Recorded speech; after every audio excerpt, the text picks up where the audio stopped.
Hello everyone, I'm Black Marvin. I'm a progressive psychedelic trance artist. I'm a professional sound designer, and I'm also a teacher for electronic music production.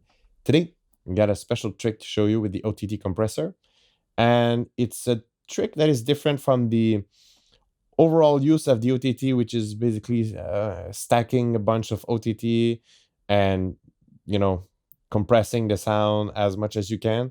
I have nothing. There's nothing wrong with that trick.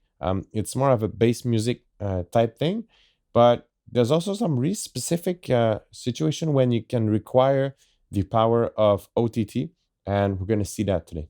Before we dive into this short video, don't forget to like this video and subscribe to this channel if you want more tips about sound design, mixing, and mastering. And without further ado, let's reveal that trick. Okay, so I'm inside this project, which is a collaboration with Eddie Vitar in the making.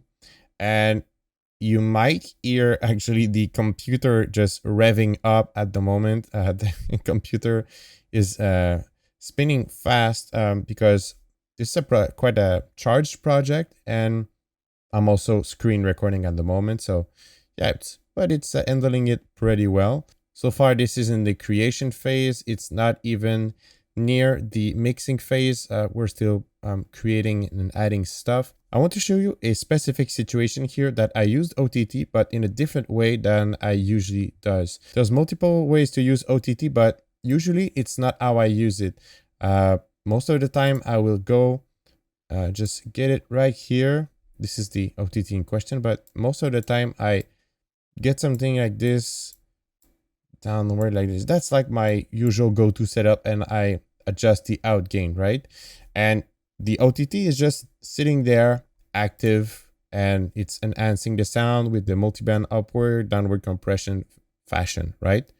In this case, right now the O.T.T is deactivated. In this case, I have this situation that we will first listen. And what's happening here is that there's a pitch shifting. There's also a lot of other stuff going on, but there's some processing basically altering the audio, and it ends up degrading the audio, which is okay. But the thing is that you hear that the audio level just drops in intensity, and that's not what we want. We want that audio degradation, but we really want to bring up that effect. We want that effect to be right in the face of whoever is listening to the track, or right in the face or whoever is on the dance floor. So first, let's listen at this situation. Let's assess a situation, and then I will show you what I did with O.T.T to sort of fix that little problem.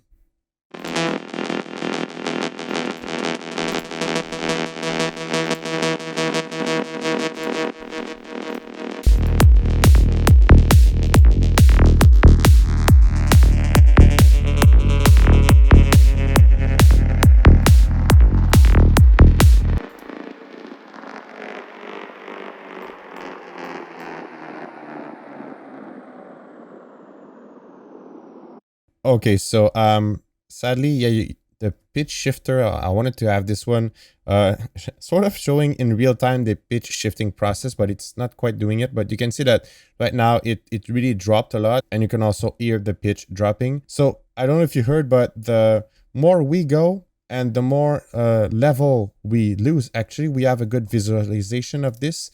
This is the stem in question. It's been made in another project and imported in this one. So you can see visually that the more we go, the more audio level we lose.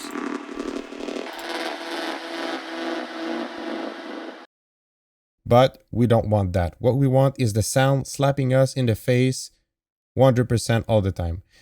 So if I were to grab just a regular O.T.T and not do anything, I would still end up with the same problem, because there would still be some drop in the audio level.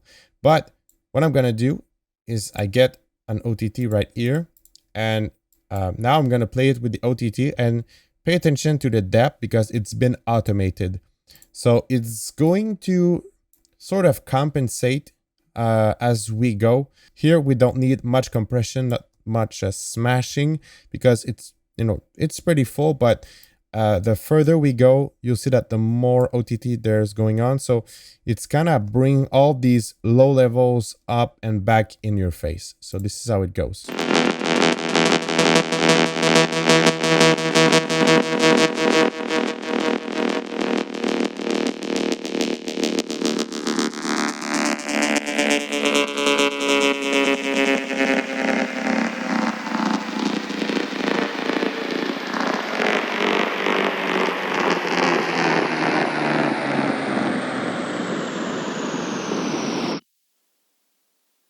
Now it stays with a very present level all the way through the degradation, the pitch shifting, and the audio manipulation that has been done.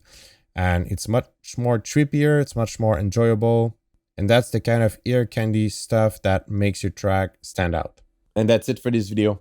I think automating parameters like this is a bit of a next step in terms of ear candy, and you know, that's maybe some of these details that separate good tracks than track that will strike your audience memory. And by doing this, we preserved the some of all the stuff that we beautifully degraded, we beautifully destroyed. We kind of brought it back in the mix with that OTT, and it would have been different if we just have put OTT there and let it do its job.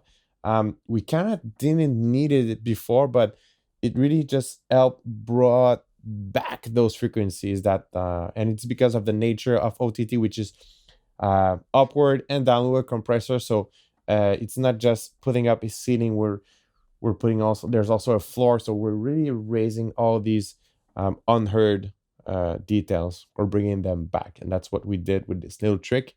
But yeah, maybe think about automating these kind of parameters more. You can achieve a lot of things. There's also some many tricks about that kind of automation that I'm gonna cover eventually. I also did a stream on my community of students about all the ear candy stuff. Ear candy is basically the attention to all these details and making stuff specialer. And that's pretty much it for today. I think I'm gonna go back and maybe check a couple of synonym for the word special that might help in the next videos. And until then, I will see you in another video. Happy producing.